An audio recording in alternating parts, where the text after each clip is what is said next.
Pronto, Vincenza. Pronto, Randy. How are you? Excellent. Memorial Day weekend's coming up, right?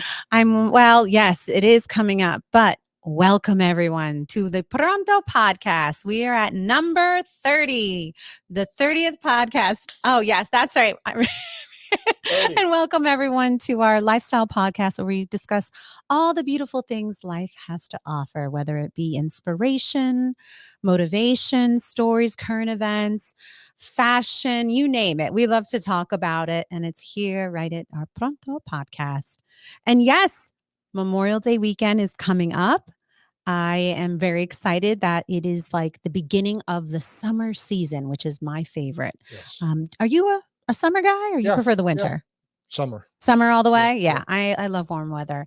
I just can't do the winter anymore. And that's when you know you're getting old. I like the seasons, but I could skip winter. Yes, I can skip winter too. I love fall. Yeah. I love spring and summer, but you're right. I could skip winter too. But unfortunately, where we are on the East Coast, we get to enjoy the blizzards. So every once in a while, but I can't imagine living even up north and dealing with the freezing temperatures for months on months, and everyone's used to it. But we are grateful for the changes of seasons and where we are. But can you believe it? Number 30. I know. And we got a great show for everyone today. I'm really excited about our guest. But before we go into that, what's been new with you, Randy? Tell us. Just working hard, closing my associate's degree. So excellent. And is the salon busy during the summer months? Yes. There's May, June, July are busiest quarter. Well, yeah, I that's a good thing. Because people are taking care of their hair, taking care of their skin, taking care of their beauty, their beauty regime throughout the year, which is important. And leads me to this, talking about beauty and beauty products. I mentioned this on our last podcast, and I have finally had the opportunity to start testing out the Della Hart line. So we do offer this. Well, I don't offer this. Curry Hair Skin and Nails offer. Okay, I'm like, we do offer this at all the Curry Hair Skin and Nails location, but honestly, all Curry Hair Skin and Nails locations offer this product line called Della Hart. Excellent product line, and it's all for anti-aging and helping your skin. And I am all about any new products, and I love testing out new products to make sure that it's good for my skin. And what's nice about this particular product that's offered at all the Curry Hair Skin and Nails location, that it is safe and for sensitive skin, which I have. It's dermatologist recommended, and it is gluten-free, paraben-free, clinically tested, synthetic, and fragrance-free. So it's 100% natural. And these are the very important details that I look for because I have such sensitive skin and I have lupus. So I have to be very, very careful what I put on my skin. So I've had the opportunity to start testing out the Golden Body Oil. And Randy, wow. A fan favorite. Wow. It hydrates and it glows. It is phenomenal. I'm a stickler for body oils. I actually have always used Palmer's vitamin E coconut oil for years. And my dad was the one that actually got me hooked onto this. Yes, I said that. My dad is very big with taking care of his skin since he was a young man. And he believes that the secret to his healthy skin is Palmer's body cream and Palmer's oil. He believed in it. He swears by it. So I started using it. Now, this has definitely is the one that's going to make Palmer's body oil run for their money, because I love the consistency of this oil. It's not greasy. It absorbs in the skin so nicely. So I definitely recommend that you try this. I started using it for the first week, and I'm going to be very honest with you. I'm going to see, how the weeks unfold, but so far impressed. Now, it does, this particular product, they do recommend that you brush. I did grab the brush from behind me because they have it displayed right behind in our beautiful display area. And I did grab the brush, and they do recommend that you use this beautiful brush to brush the oil. So once you massage it onto your skin, then this brushing technique. So Della Hart, if you go visit the website Della Hart, I know that you can check out their Instagram page and you can check out the CEO and founder, Gigi. She also puts up posts videos on the technique of the brushing technique, which I highly recommend because it just really maximizes the effect of this particular body oil, because that's what it's all about. It's helping the lymphatic drainage. It's helping any swelling or cellulite, or just really getting the circulation in your body. And I've said this before and I'll say it again. Good circulation helps with healing. So anything to help with healing, whether it be you're not feeling so well, you're feeling fatigued or run down, that's important to do, any type of massaging on the skin. And I definitely recommend this particular technique with the brushing technique. Now, I will talk about the wooden therapy when I start practicing it. I haven't practiced it yet, but I'm very, very intrigued by it because I know that you started offering this type of service at your Facials. the lymphatic drainage. And so have you started with the wooden therapy yet? Yes. Excellent. Okay. Yeah. So I'm very excited to test that out. So I have to book my appointment. Yeah. And the appointments come with the brush. So you leave with the brush that they use on you. Excellent. Excellent. So, it's all a part of the technique that she talks, Gigi, the CEO and founder of Della Hart, which is the product line we're talking about right now. She talks about this on her Instagram page or her website, but definitely check it out. Yeah. Great product line. And I even said this earlier, the packaging is gorgeous. You can tell a lot of work was put into the thought of the whole product, not just the product itself, but the presentation of it. Yes, yes. It's beautiful package.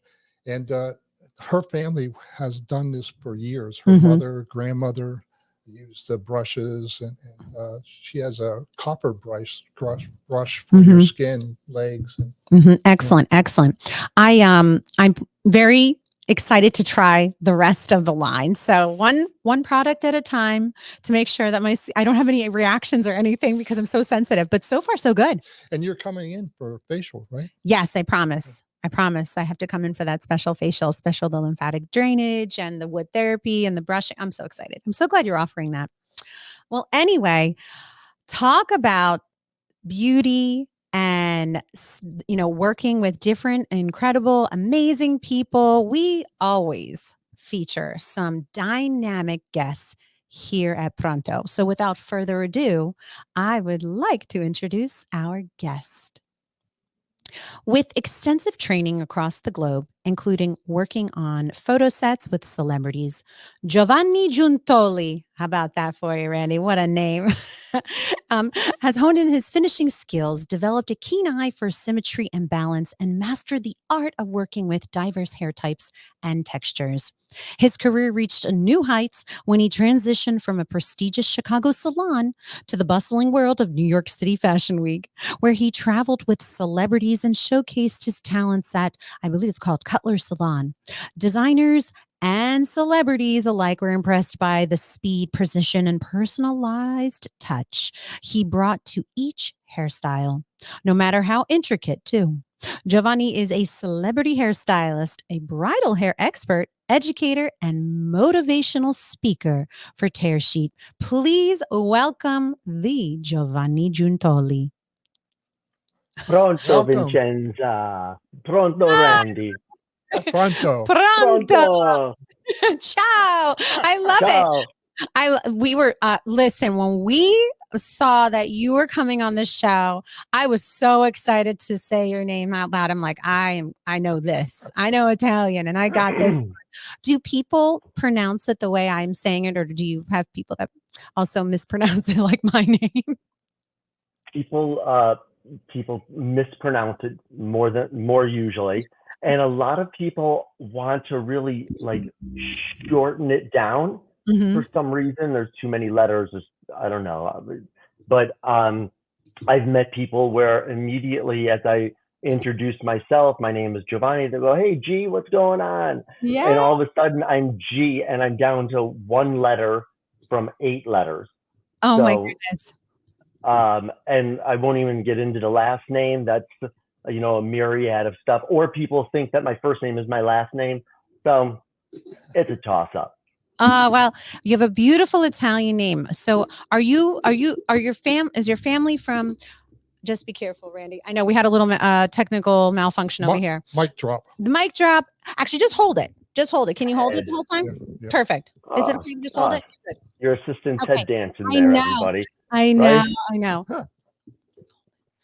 All right. So Giovanni, while we're fixing the microphone right Yeah. now, because it's so funny. Right before we started, I had noticed it was a little bit lopsided, so we were adjusting it. So I Yeah. think when we were fixing it, Randy's mic got a little loose. So please forgive our delay. But when we were talking about you joining us last week, because we had an interview last week, when we were talking about you joining us, we were so excited because we had an opportunity. Well, I had the opportunity. I'm sure Randy already knows everything about you, but I had the opportunity to go and look up your resume, in a sense, like look at your background, and wow, you are so accomplished. And I mean, really, like I said to Randy, Randy, he's a big deal, like a Right. big deal. And the first hairdressing guest. yeah, really? Yes. Out of all Really? 30. 30. We had a barber And last. So I'm on Trenta. That's perfect. I look love that. at Even that. numbers, first Yeah. hairstylist on. Amazing. Look at that. Well, again, we're very, very excited. So we got our mic fixed. Thank you so much. And sorry about Great. that. Let's go right into it. So let's tell us about how did you get into the beauty industry? Like what kind of opened this door? Tell us a little bit about your background. The short story of it all is I worked a lot of other career jobs, really. Starting off young. My first work was modeling and acting. We had friends of ours I went to school with. The whole family were models and actors and actresses. And oh, look at that! Yep. Oh, Yeah. look at that photo! Is Yeah. that you? That's a gem right there. Oh my Yep. goodness, I love that photo. Okay, so are you on the right or the left? Come on. I'm on the left. And the cool guy in the black jacket. Members only. That's great. Oh my gosh, that's so good. And what a deal, right? Under $23 for a Yeah. jacket like that. Come on. Well, that was definitely a deal. Wow. Yeah. Okay, so how old were you here? I was about 10 years old. So you I bothered my mom for a year to start doing it, not realizing, all that goes into it to start to cultivate a portfolio and agency and all of that. And then started slowly but surely booking some jobs. And my first, is one of those things where be careful with what you wish for. I'm hoping like, oh, I'm going to get great jobs and all this. And I remember being outside, hearing my mom excited that something landed. And she rolled open the window, and the window opened. She said, "We got something. You got booked, and that's great." And I said, "Oh my God, I can't believe it. What is it?" And she goes, "It's Underoos. It's a new underwear that's a character, and you're going to wear underwear." And I, all of a sudden, my excitement declined very quickly. Do we have that picture? And I don't have that photo. But let me tell you, as a 9-year-old model, there were a lot of hands going on up there to make things smooth and tidy and all that. Then posing next to Dad, the whole catalog pose. But yeah, I did that. I worked construction. I did landscaping. I did automotive detail. It was kind of like handyman around town kind of thing.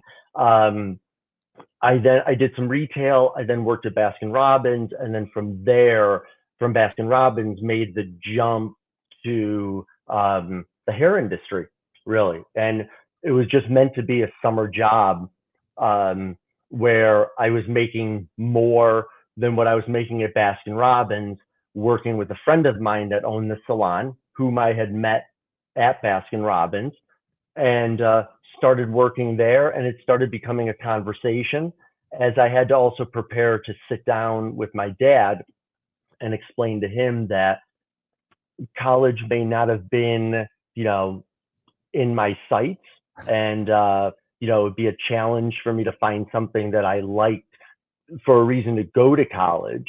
And so working in the salon gave me a great insight into what the career looked like, but never really knowing that there was an industry, like it was, there wasn't the internet, there wasn't anything like that. You just knew who you knew, kind of thing.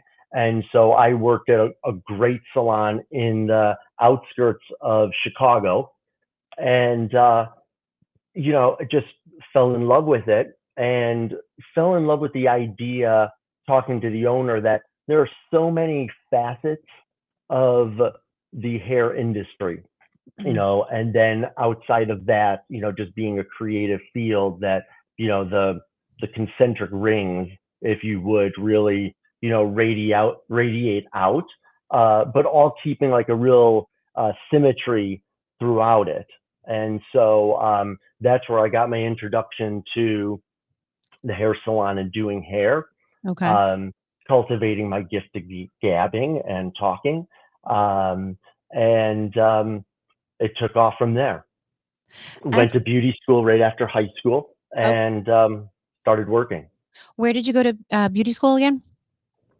I went to Capri Cosmetology School in Oak Forest, Illinois. Illinois. Okay. So which leads us to how you started your career in Chicago, and then you took this big leap to New York City.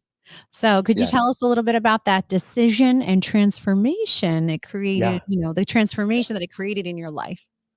I loved the energy that I always got from going into the city from being a young kid. I would be driven in by my mom, and, seeing the buildings and feeling the change of energy, throughout the city was really, enjoyable to me. And so knowing then, wow, I can work in suburban salons, but where the real hair was being done, and also kind of the opportunities were happening in the city. So actually, my sister-in-law now, her aunt knew the owner of a salon, Mario Tricosi Salon, in the Chicagoland area. And she kind of said, I know somebody, he's going to beauty school, he's really interested in coming and working with the city, et cetera, et cetera. And so I got the opportunity to have an interview with him and start working in the city. And it's amazing the difference of salons that will immediately put you onto the floor versus salons that have like an education system in it. Because it's like a rude awakening to learn how much you don't know, coming out of beauty school. So that furthering training was really helpful to me. And it wasn't until from working in the salon in Chicago, I got opportunities to get onto the Wella artistic team. I started working with the lead team on doing photo shoots. And it was my first photo shoot that I got to see what my hair looked like on camera and what kind of story it told. And that Polaroid is what started the fire in my belly to go, this is amazing. What I see and what the camera sees, what you can do with the mood of it. And, it was surreal to me, and it was just something really, really exciting. Oh, I love that photo right there. How many years ago was that photo taken? Oh, that was probably within the last 5 years or so. We were in Miami, and that was a workshop that we did with Tear Sheet, bringing hairstylists to different locations and collaborating with the other elements that make up photography and magazines, other aspects of the inspirations that our clients use, the imagery. Right. Now, I love the behind the scenes work. Right. even though I've had experience in being in front of the camera, and I still to this day have experience being in front of the camera, but I really love what goes into behind the scenes, and whether it's the hair, the makeup, the wardrobe, the production team, the lighting, the sound.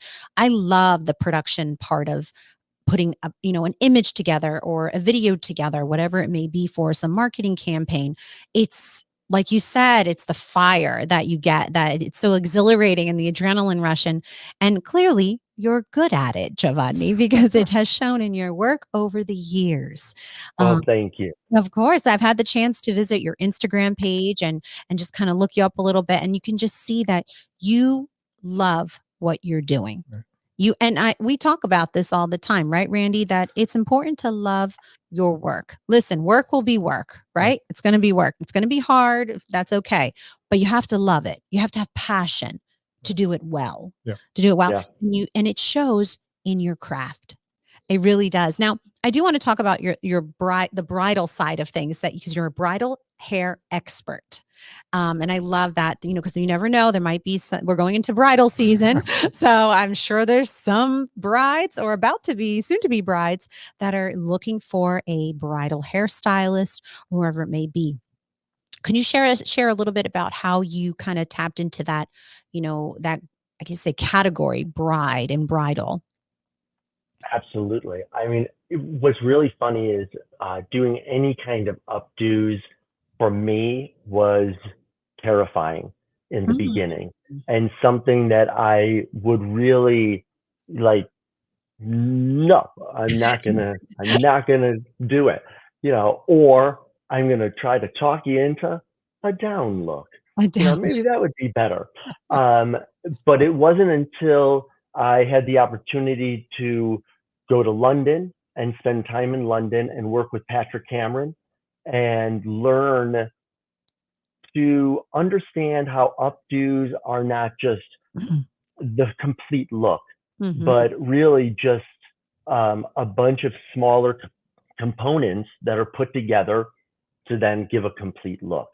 My background, I didn't have any sisters. I didn't play with hair, so everything for me was really a trial and more errors kind of thing until I learned how.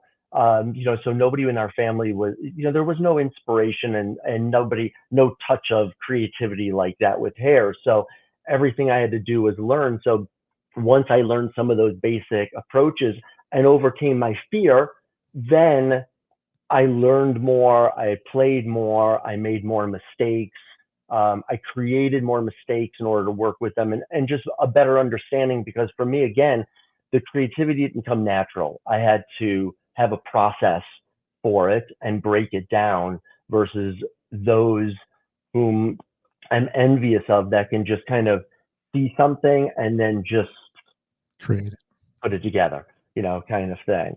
So, and the bridal is, something that I just really started falling in love with. It was one of those things where it was a challenge to me. I overcame it. I fell in love with it. I love doing it for real brides.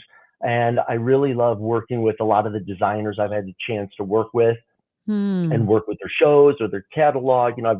From Amsala to Inez DeSanto, some really amazing bridal gown designers. I was just And going, yeah, so, and I was just going to ask, could you list some of these designers? Because that's fascinating, not just to us, but I'm sure to our listeners and viewers. Who have you? yeah, we have, I've had Amsala and Kenneth Poole.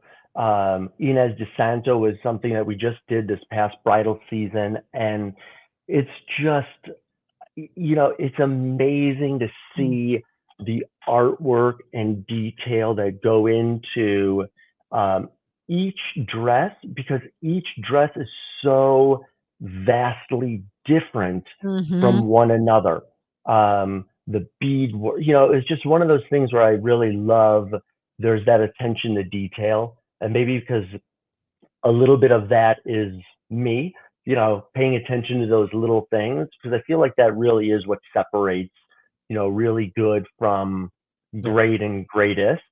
So, working with shows like that, you start to look at the process And you mentioned before about the behind the scenes. And I love, hey, listen, I tell all of the tear sheet artists, the front of the house is beautiful. You see everything put together. But Right. what's really interesting is how it's put together, who's putting it together, what's making it stay together. Like that process is the process that most people don't have the opportunity to see. The man behind the curtain, Yep. the wizard. Everybody wants to see the wizard, but they don't mind seeing the front of the house, and it's great. But I love being part of the process. I love being able to give artists that behind the scenes, work with bridal designers that are just amazing. And, even if they're tense during the show, there's an understanding of like, there's a lot riding on these shows, and they want it perfect. Everybody wants it perfect. And just the collaboration that goes together to make a show come fruition. Right. I was just thinking about, you listed some bridal gown designers that you've had the honor to work with and the opportunity to work with. I just thought of someone that I hope and pray that you'll be able to connect with if you haven't already, because they are in New York. They're in New York, but Long Island. Karen Sabag Couture in Long Island. I think it's Manhasset. Highly recommend you figure out a way to partner up. She is always putting together photo shoots and marketing campaigns for her designs. I mean, beautiful, beautiful work. Right. She designed my Miss USA gown for when I competed at Miss USA in 2008. And I've had the honor to work with her quite a few times in my life. And she has dressed me for some very important moments in my life, but she's a second generation, I believe. I think second generation in the industry, because I know her mother is just as talented in the bridal couture and design of gowns and whatnot. But I hope that you can work with her someday, because I feel that with your passion and your attention to detail, which she always focuses on as well, I feel that you guys can collab and really like put out some dynamic artwork. Obviously hair. She works with a lot of celebrity hairstylists in that area. And Hoboken is not that far, because Great. that's where you reside now, correct? Yeah, exactly. The tri-state area. There you go. Yeah, the tri-state area. But there was an image before which sparked another question, because regardless of the industry, Randy and I are firm believers that education is key, and staying motivated are the keys to success. Could you tell us a little bit more, as an educator and motivational speaker, why that's important to you, and why obviously this picture is somewhere, I believe you were a guest at this particular salon. Could you just share a little bit more about education and the importance of education in the industry, and how you're a motivational speaker? Yeah, I think education is needed in all industries, Mm-hmm. but I'm lucky enough that this industry is so heavy into education and networking and sharing. Mm-hmm. There's not many careers out there, and I speak to a lot of the salons and hairstylists that I get to have the pleasure of being in front of, to just help them realize like this is an amazing opportunity. It's an amazing industry to be in, and let's celebrate it, because there's not many industries that you get to have such a personal touch with somebody and such an influence on their life, and such a broadening of your network of friends, of people et cetera. Like really, like the pinnacle in some kind of like a community kind of thing. For me, education meant a lot of things for me. It meant I was able to go in and bring what I knew and share it. And in the beginning, it was noticing also how much I'm taking back as well. I feel like in the very few first years, you're such a sponge. If you're allowing yourself to, you'll really absorb what's going on. How can I be a better educator? How can I help that person learn what I'm saying better? How can I make it more clear?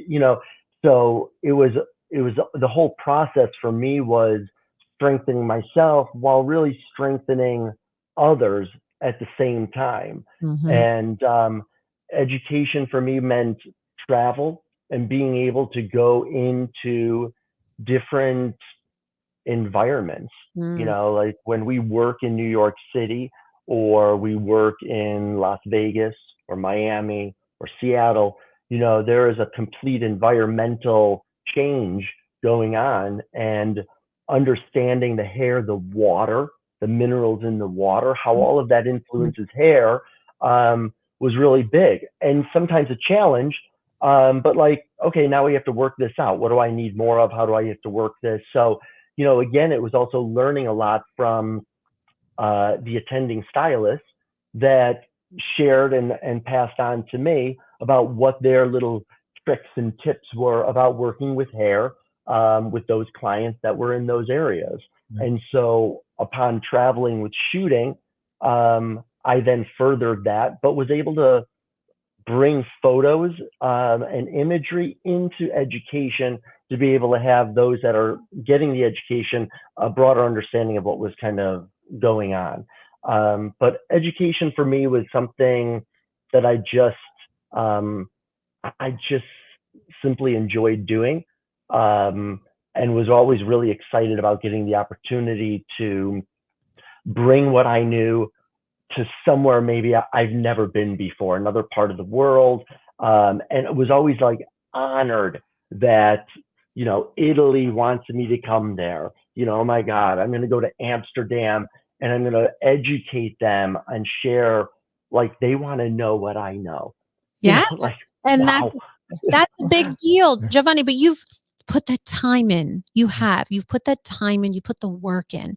And in the fact that you have the passion and heart that you want to pour into others the way, you've obviously have put the time and the work in to educate yourself and experience and be very diverse with your knowledge on all different hair types and textures, which is very important. And I made sure we mentioned that in your bio because you're well rounded. It's not all one hair is the Right. same. Hair is very Right. different, and even the environmental factors that you touched on can make a difference in your hair from just the water you're using. Could change the hair. And I love that you said that. I swear, I think my shower has more minerals in it because my hair can sometimes be very dry. And I've always said this, I'm like, I feel like the water I'm using on my hair affects my hair. And you Yeah. touched on it, you said it, and that's true. Now, Mhm. because you did your education, because you taken into everything into consideration, whether it's the temperature of the environment you're in, whether the humidity, Right. it's humid outside, whether, the water, when do they wash their hair? How do they blow dry? I'm sure you're taking all this into consideration, which is important. And you're able to Right. teach others about, you have to think about these very important factors when styling Right. someone's hair. Yeah. I like Right. how you mentioned London, because London, when I was coming up as a hairdresser, was the epitome of education. Mm. Vidal Sassoon, Patrick Cameron. I saw him recently. I didn't even know he was still around. And he does beautiful And work. blonde. Yeah, yeah, yeah. And blonde. I knew him when he had all his hair that he would Oh my flip gosh. around, do Funny, all of that funny stuff. story. I was in London. It was probably like 1990. And I had done a photo shoot like 6 weeks before. And remember the magazine Passion? Mm. Yeah. Yeah, I The book that should not be out front. yeah, yeah. I was looking through, and I had a picture on the cover of Passion, and I was by myself. So I was really excited, like I was young, and I couldn't tell anybody. I wanted to say, this is me. This maybe there was no one that knew you. Well, you were. I'm sure you were just celebrating in any Yeah, way possible that you could.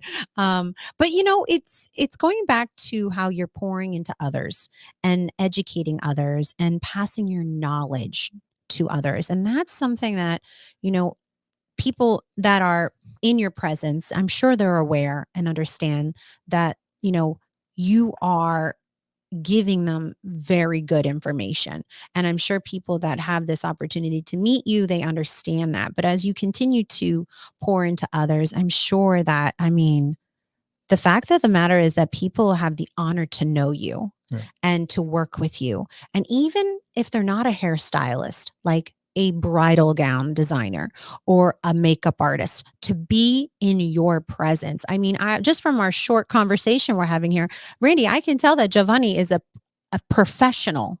And I love that you said your attention to detail, but a professional. And that's surprisingly, from my experience, you don't get a lot of that on set.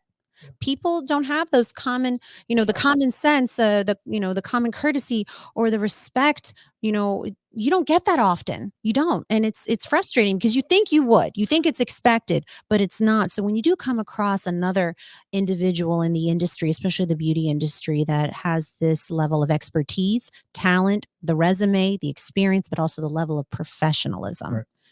We talk about that a lot here. And Giovanni been in his salon a couple times, in our salons and teaching.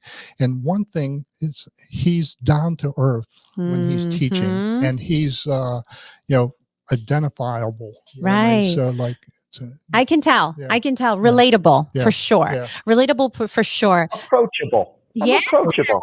Yeah. So Giovanni, let's talk about obviously you've had the chance, you're a celebrity hairstylist, and you've had the chance and an opportunity to work with so many celebrities. And I definitely want to talk about that. And could you share with us a little bit about who have you worked with, or share a story with us? Because that's always really exciting. Yeah. I have two favorites out of many of them. I have two favorites. One was Josh Groban, and having a chance to work with him and travel with him and spend some time with him and the team, doing grooming and everything. He was doing press junkets and performing, and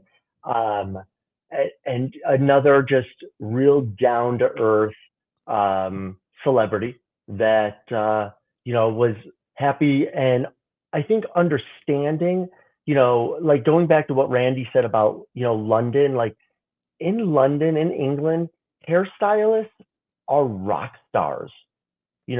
People are like, you're getting your hair, like, it's amazing. You got it done by this person. Like, it is like held to the highest rank. In the US, not so much. Interesting. I didn't know that. Not so much. And, and Mr. Groban was professional and appreciative, and when we were working in professional, get the job done, do it. And when we got to hang out, we got to hang out, and relax, walk.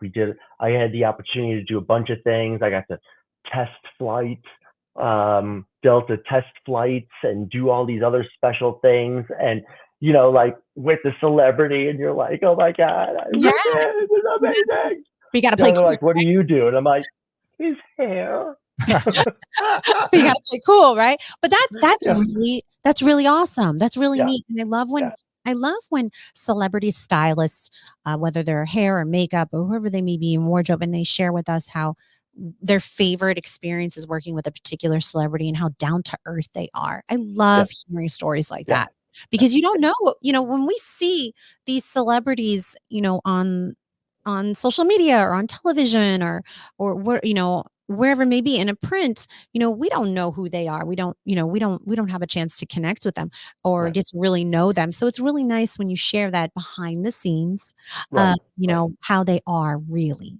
And before I tell you who my second one is, to your point, like a lot of times when I and the team are doing like the Red Dress Fashion Show, where it's all a celebrity backstage. They're all walking celebrities.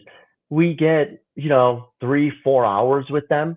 And, what's interesting there is they're nervous about walking as well and being live versus being on camera where it's recorded. So it's very interesting to be at that kind of that humble level with them.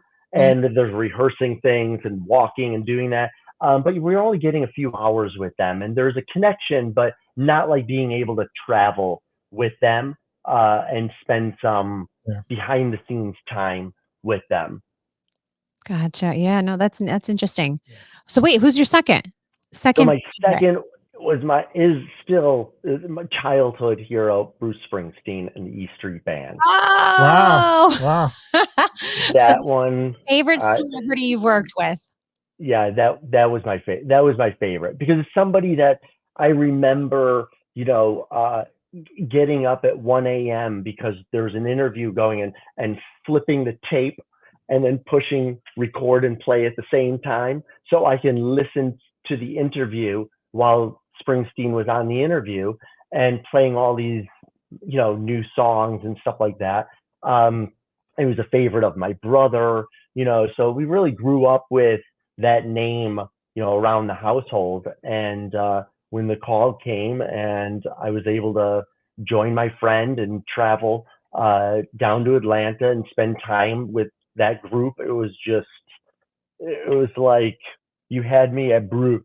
Kind of thing. What a surreal experience, I'm sure. Yeah. I mean, the fact that, you've had to work with so many celebrities, but, I love that you mentioned those, those two individuals because you know, have you worked with, I'm sure you've worked with many female celebrities as well and had the Yes. chance to, have you worked with anyone famous recently for their wedding? Not for their wedding specifically, Hmm.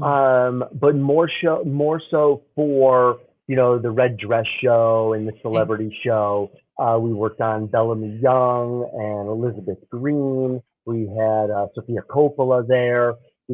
So we were all doing more formal dressing. For them to be walking the catwalk and the red carpet and everything. So not so much for bridal, but the difference between bridal and red carpet is just a change of dress, Uh-huh.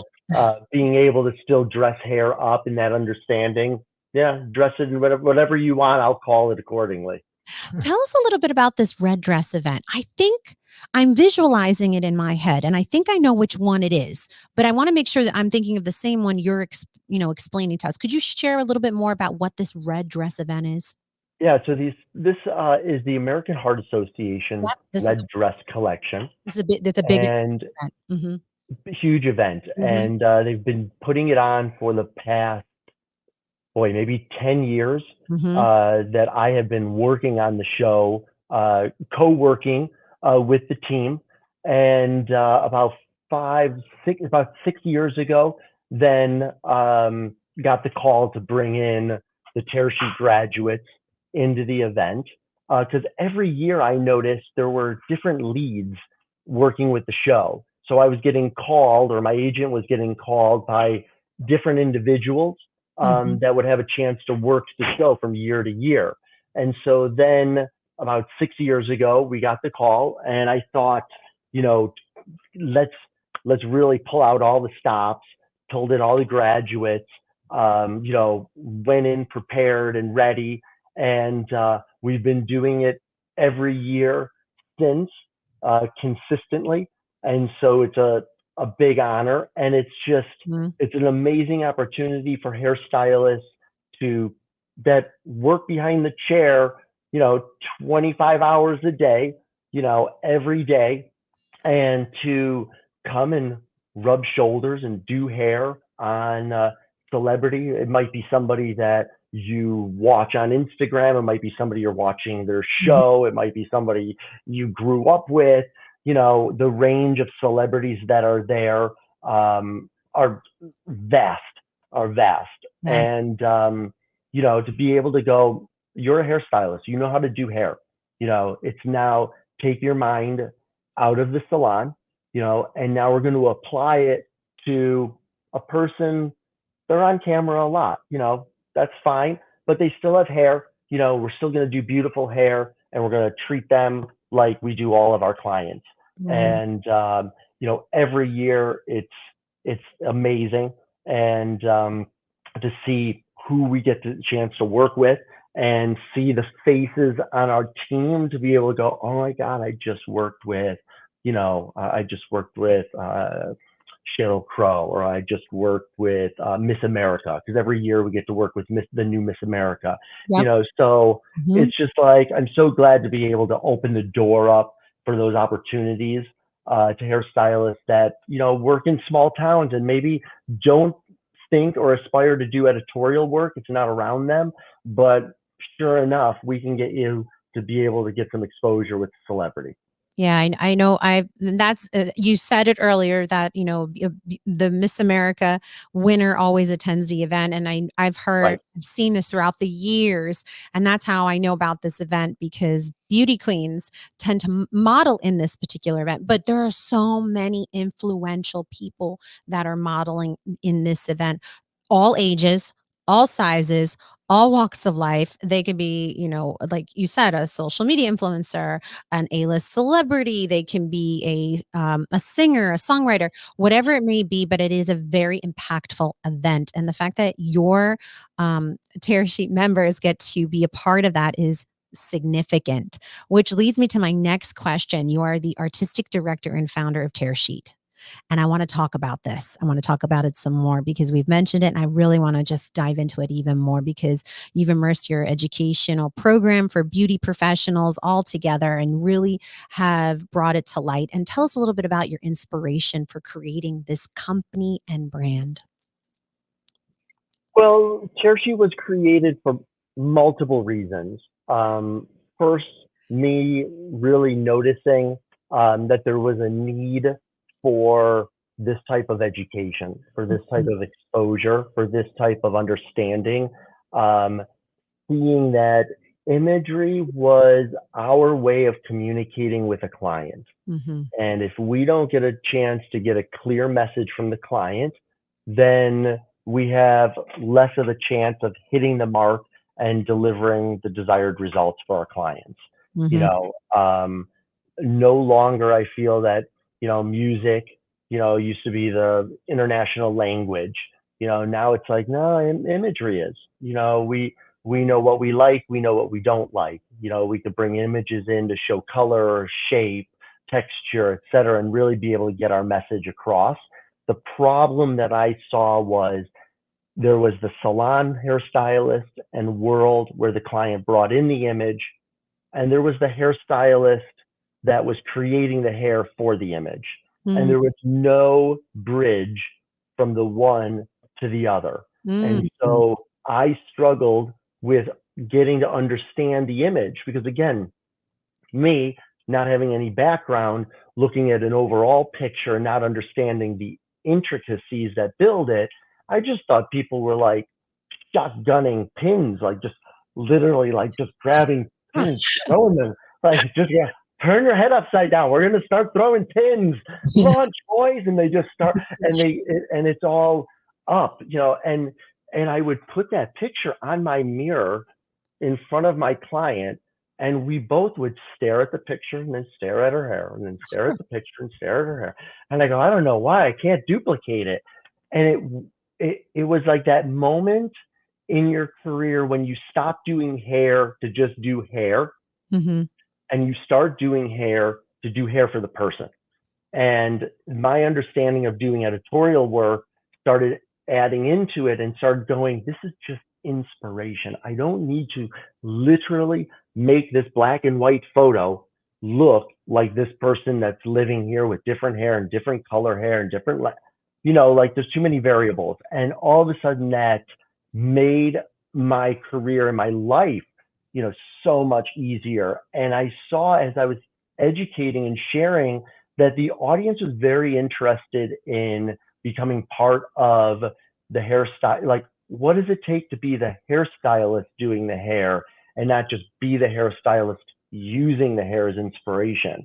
And I started going, boy, I really worked hard, and some of it might have been my stubbornness to just not bend and go the route that everybody else was going. I wanted to do my own thing and just go through the trenches, of getting that agent and getting the first shoot and booking, and doing it. I don't want to say grassroots, but I think that's more understandable, like really just going from the underneath up. And I think it was when I saw the magician, the masked magician, that was ruining it for all the other illusionists and magicians, and they were sharing what made that plane disappear in front of your eyes. And I went, what? You're going to show me how this job is done? And all of a sudden I was like, more people want to see how it's done. They want the opportunity. And I started noticing from my educating, and at this time I was educating with the Redken, I started noticing how to educate for the learner, for the attendee. I also noticed that, once we said goodbye to attendees, that was it. We hope you come back. I hope to see you again, and that's it. And I said, there's got to be a way for us to help the attendee learn more, but also to stay connected with them and start building another network within it and build a team. And that's why we started building the Tear Sheet Artistic team from the graduates, because those graduates have already kind of passed a few tests. Do you understand hair? Can we shoot with you? We have a collection of imagery. Now, when we do fashion shows or photo shoots, we almost act similar to an agency where we can source our team from our own team, and we can stay connected with them and share with them, the behind the scenes, the how-tos, how to get that hair. Like, everybody loves that hair, but let me show you how we do that. Right. And it's amazing to see the faces of when people are like, you mean there's a fan moving that hair? Like, oh, that's unbelievable. And so, just being able to reveal those tricks through Tear Sheet and be transparent was really like a giving, kind of like a releasing and giving back. Again, learning as well on myself, because perception, how different people see things and understand things, helped me to be able to be more well-rounded, and it also links together with our salon life.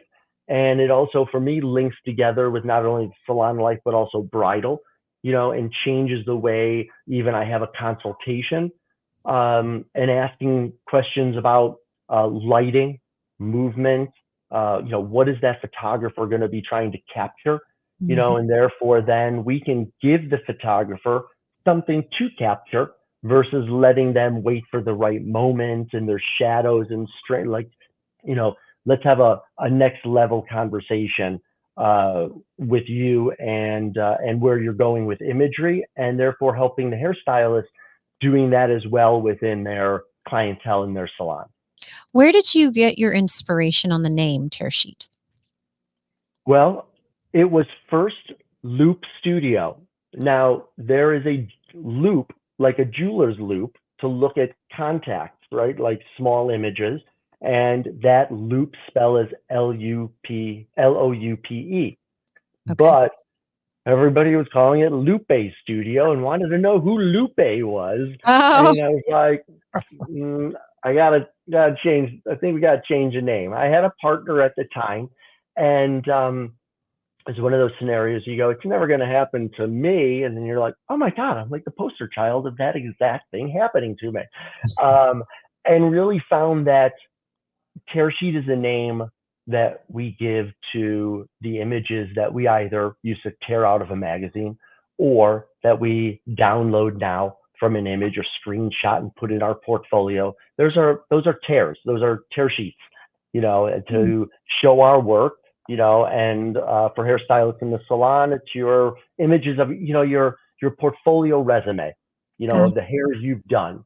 I've just posted recently, I really feel that beautiful hair promotes more than the spoken word now. You're not going to get somebody to read something unless they feel in their eye that something is beautiful enough to click and read further, so we got to create and put out some beautiful hair so people can either want to see what it's about or want to have it. Good point. Good point. Instagram was made for hairdressing, right? Yeah. Oh yeah, for Yeah. sure.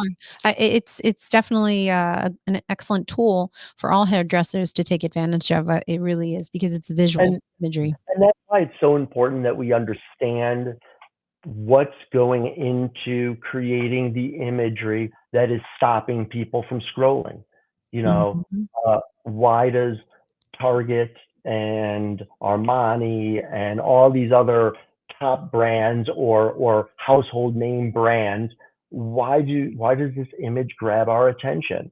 You Right. know, with that understanding, we can therefore then apply it a little bit more to our work, so the client sees our work as not just behind the scenes iPhone, camera there, but a next level and a little bit of that attention of like raising the bar and going for what they see, getting noticed, standing out from the ad nausea that goes on.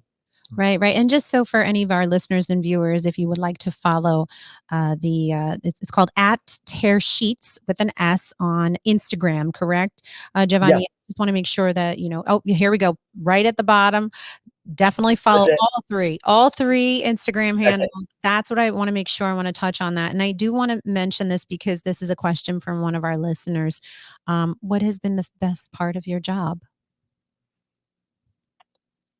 The best part of my job has always been the connecting with such a vast sea of people Mm, that do a vast sea of things, and to be able to tap in even for 45 minutes, an hour and 15, to be able to have the moment to tap into I asked everybody, what industry are you in? What do you do? Tell me oh, it's boring. Oh, it's just numbers, is boring. No, it's not.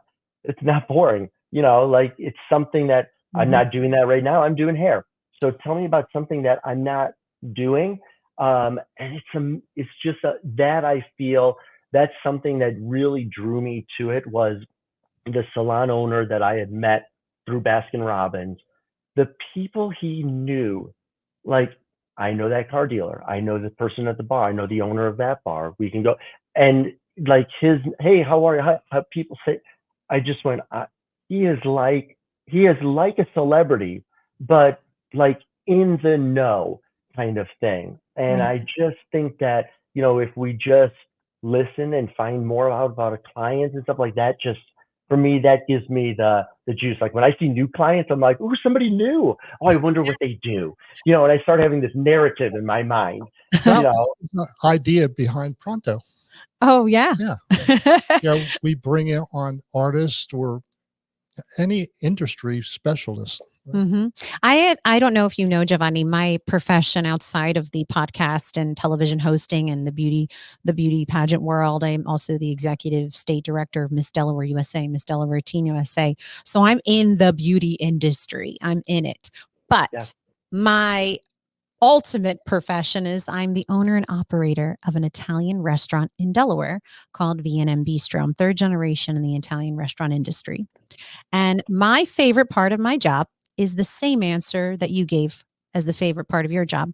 I love meeting new customers.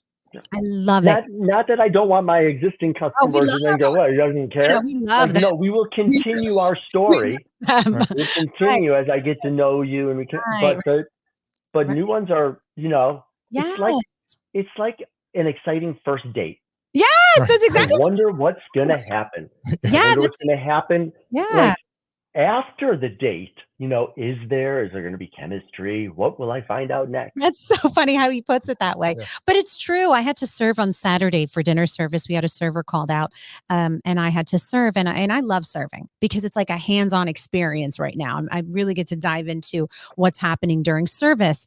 And every time I would, we assigned a table, the first question I ask is, "This your first time visiting? First time visitor or returning?" And I love our returning customers. Don't get me wrong, because they are the ones that we value so much. But I do love when I have the opportunity to serve new customers because it's a new experience and I love to get to know them during the time that they get to know us at the restaurant.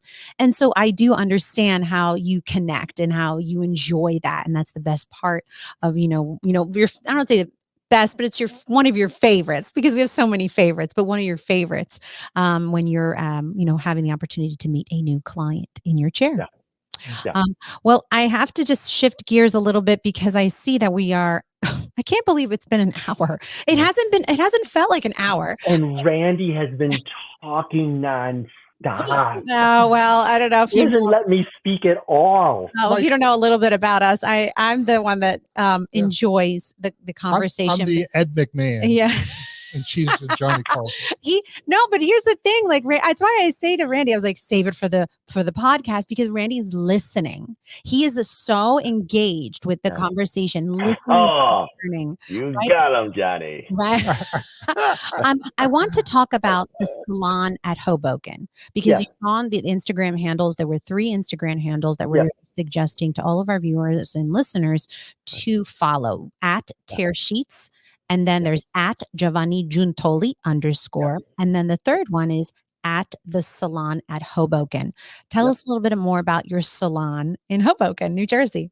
So 2019, my wife came to me. She is a hairstylist as well. And I believe she too has been to Randy's salon.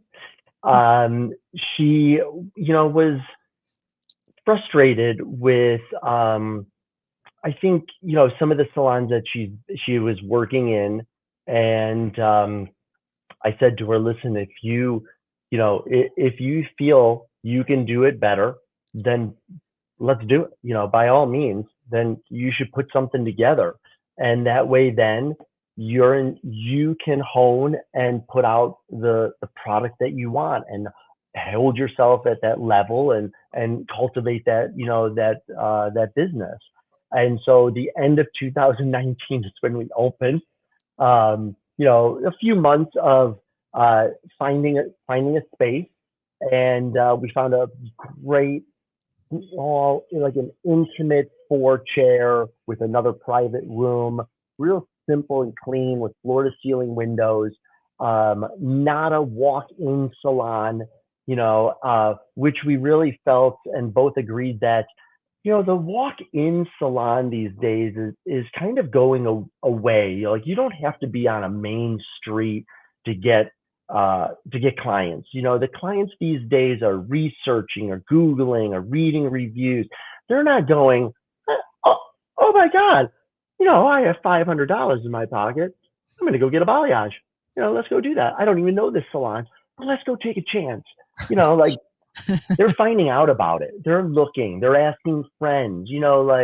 Again, they're on Instagram. They're searching, and so we really felt like we could be on Washington and be paying $5,000 or more a month, and really stressing about that, or we can be a destination. Either way, people go the same distance. And so she started this quaint little salon the end of 2019. We closed in March 15th and reopened in May 15th, because of COVID. But for us, for the salon, COVID was great for us. Because when we opened, our salons in our area were already servicing all the clients, the people that lived here. So we were like, hey, look at us. Hey, we're new, we're educated, just come try it, kind of thing. And, we would get clients, and that was good. But then COVID hit, and we have a patio. And we always wondered, what could we do with this patio? We could have a waiting room, we could serve drinks out there, we have an umbrella. And all of a sudden we said, let's do hair out on the patio. And so we opened it up, and there's a Facebook mommies group here in Hoboken.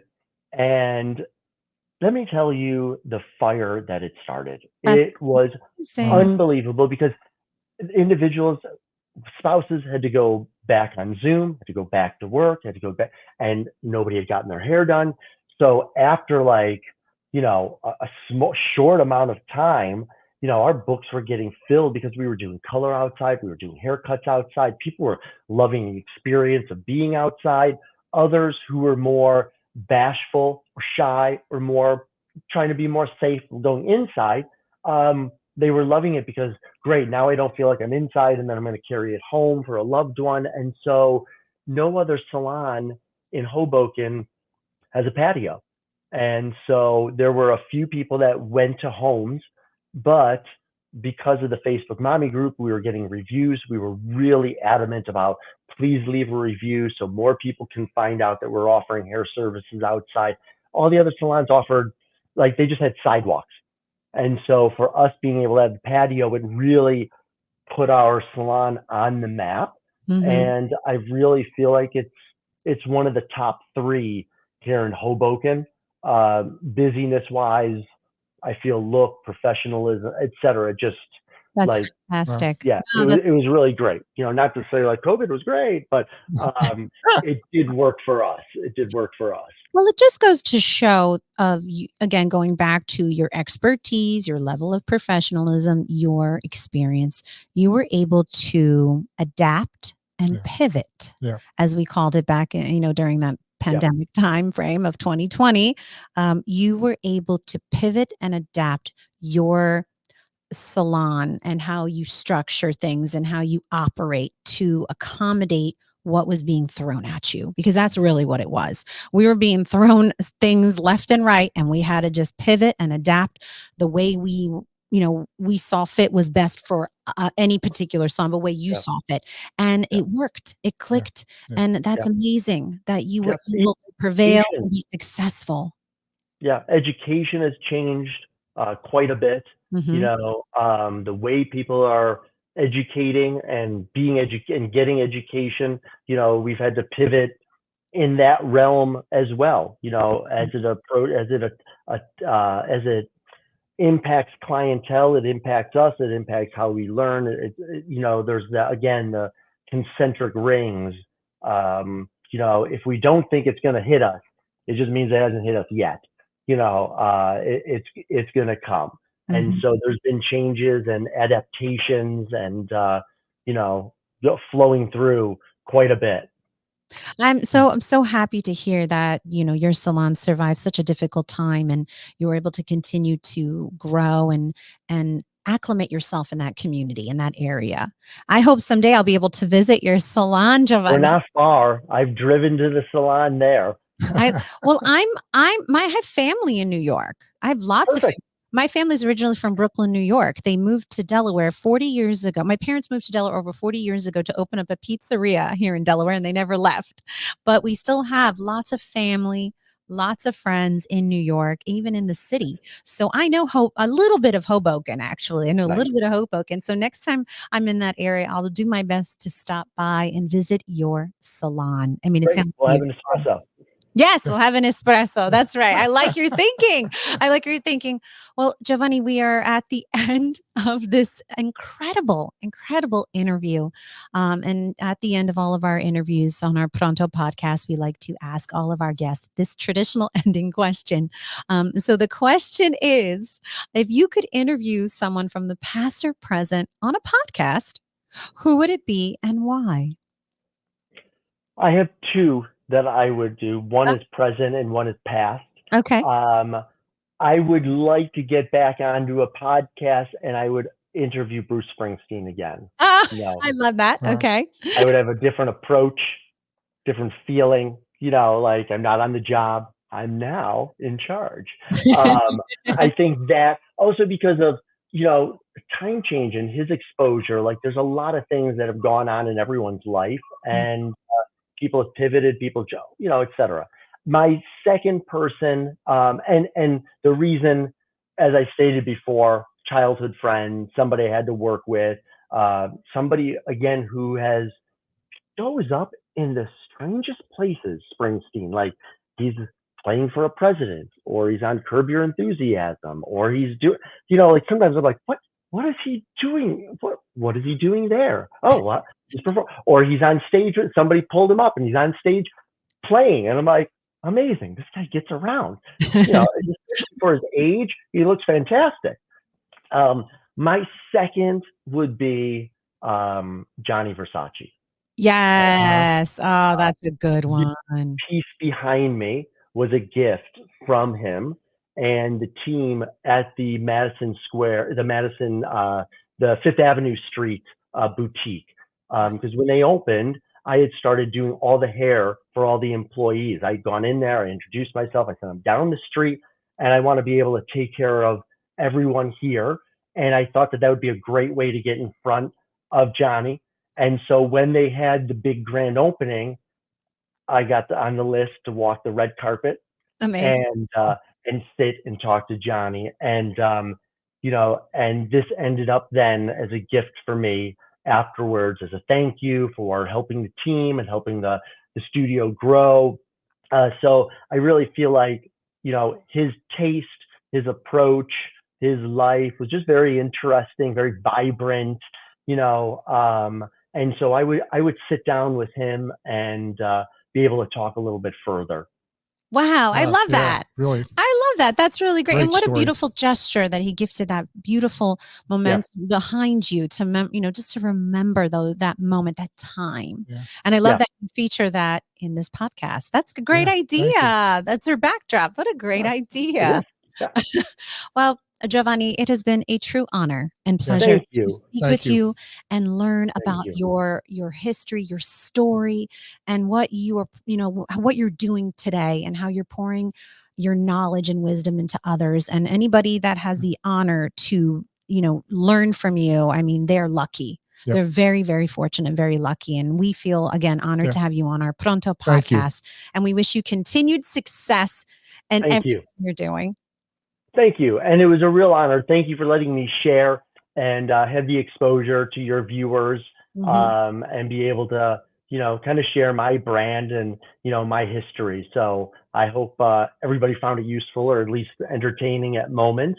And I really appreciate what both of you are doing with this and letting me share my voice. Excellent.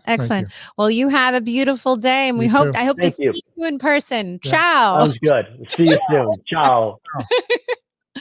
Oh, Randy, what an excellent guest. Yeah, he's great. I mean, I felt like we went over an hour. Right. I think I even started a little sooner than usual with our opening banter because I was looking at the clock. I always keep track of the time, and we went over an hour. We can talk to Giovanni for hours. I really feel like, I definitely look forward to that time, that moment when I've had the opportunity to visit his salon, because I am going to definitely catch up for an espresso. I definitely will. He's really down to earth. Yeah. And really great guy. The stories. Yeah. Oh my gosh. The stories. You could tell he is a gift, definitely the gift of gab, but, being able to be, you listen, I think of, I'm not a hairstylist, but in my opinion, the more that I've had the opportunity to learn from you, Randy, and being in this environment and learning more about the beauty industry, I think what makes a very good hairstylist is that they have to not just be able to talk, but to be able to be a good listener. Yeah. Am I right? I think that's more important. Yes. Like consultations is the most important thing to hairdressing. Yes. Understanding what a person's expectations are is big. Yes, significant. Well, again, another great episode. Stay tuned for our next few episodes. We have achieved number 30 today, and what an honor it was to have Giovanni Giuntoli on. Giovanni Giuntoli. Right? All right. Well, anyway, thank you for joining us for our 30th Pronto podcast, and we look forward to our next episode. Pronto, Randy. Pronto, Vincenza.